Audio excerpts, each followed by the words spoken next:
Hi, I'm Tim, and welcome to WatchYouWant.com. Thanks for logging on. For devotees of the Rolex GMT-Master II line, 2005 was the year that everything changed. That year, at the Bezel Watch and Jewelry Show, Rolex debuted what has come to be known as the 6-digit GMT. That's the big case. That's the super case. That's the maxi dial, the Serichrome bezel. Innovations that changed the look of the watch and moved it firmly from its roots as a rudimentary tool for commercial airline pilots to a full-fledged luxury product with the fit, finish, and specification to match. And this 116718 18-karat yellow gold with the black Serichrome bezel and black dial was the tip of the spear, the vanguard of a new era of GMTs. This was the first glimpse the world received of Rolex's vision for the next 50 years of its legendary pilot watch.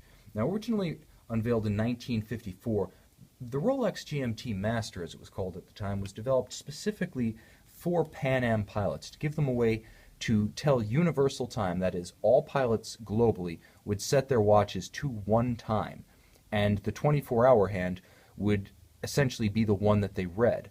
Now, when they wanted to read the local time, they would reverse or advance the bidirectional rotating bezel, and you can see it is a bidirectional rotating bezel. It's not a dive bezel, and they would use that to gauge the local time.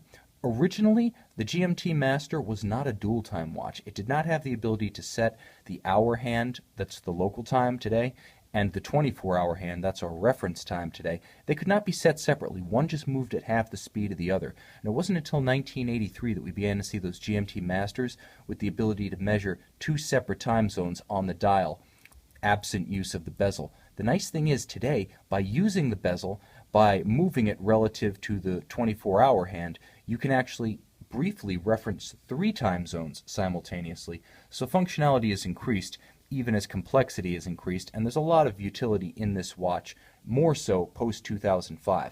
So let me explain what 2005 brought. I've thrown around these terms: super case, maxi dial, Serichrome. Let's just talk about the look. You can see how much broader this watch is at the lugs than the predecessor. The 5-digit GMT Master II had much more of a subtle taper between the case and the bracelet, and that's because there was just less gold there. This has a more massive case with more Rolex smelted, Rolex developed 18-karat yellow gold. It's a bigger look on the wrist. Although nominally still a 40mm watch, Rolex's innovation was to expand really the shoulders of the watch without expanding the absolute extremes when measured diagonally here and here. Absent the lugs, absent the crown, the watch still measures 40mm, but it keeps up with the Joneses, so to speak. It can hold its own against the 44mm Hublots and the 42mm AP offshores of the world, and all those big burly Panerais that you've seen. So Rolex has managed to maintain its 40mm roots while at the same time giving the watch more wrist presence. And I'm going to show you what I mean. My wrist is not large by any means. At 6 1/3, 16 centimeters, you're looking at probably an average to below average size wrist. The watch sits comfortably. I mean, realistically, Rolex has been doing this long enough that they know ergonomics, and while the watch is clearly bigger than its predecessors, it's not a goof. It's not too big to fit under a cuff, even a dress cuff, and a pure gold Rolex, basically, when you're looking at 18 karat and you're looking at a matching gold bracelet, clasp, and case, you want to know that you can wear that with black tie, and you absolutely can here. This watch will fit under any cuffs, French cuffs included. Very comfortable on my wrist. If your wrist is bigger, it'll sit even better. The bottom line is that Rolex did its homework with this watch ergonomically, so that continues on the dial, because this is what's known as the maxi dial. Now, I've thrown that term around because what happens here is essentially that the rest of the Rolex line, as it became the 6-digit references instead of the prior 4s, began to adopt the larger indexes and the larger Mercedes hands first debuted in the Yachtmaster II, or the Yachtmaster of 1992. Now, the Yachtmaster was kind of an upscale Submariner. Everything was just a little bit bigger, a little bit more visible, a little bit more fleshed out, more lume, more gold, more visible, and now, with the GMT Master II post-2005, the pilot's watch gets that look. Inside the case, it was just as innovative. The Rolex Caliber 3186 basically fixed the staggering that you would often see of the 24-hour hand when setting the local hour hand separately. Now, you could set the local hours separate, and you could see how that green 24-hour hand is rock solid while I'm moving the locals. So that was one refinement, not a functional matter, but this is a luxury watch and it should look as much. When you're adjusting it, it shouldn't stagger around, it shouldn't vibrate, it shouldn't shake, it shouldn't look like the 24-hour hand is about to budge. So Rolex got that right, and they also added their new Parachrome blue hairspring.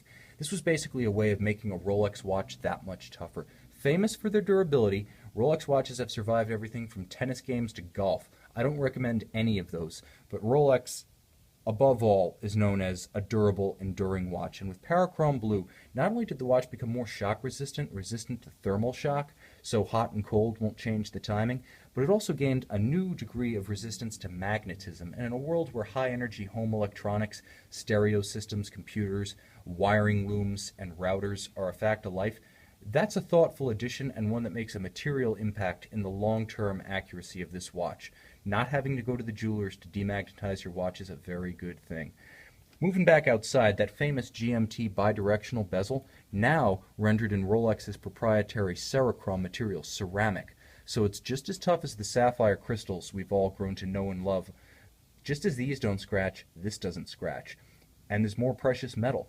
Each one of these little numbers here and dot indexes is a well that's been filled with 18-karat yellow gold, so a deposit of gold within the Cerachrome matrix. It looks good and it stays looking that way. This won't be a scarred and scuffed tool watch. Sorry fans of patina, but this watch is not going to look old before its time. It's going to stay looking new and lustrous for a long time. Now, the clasp is as good as the rest of the watch. Now fully milled, it's much more sturdy than its predecessor, which quite honestly felt a little bit skimpy.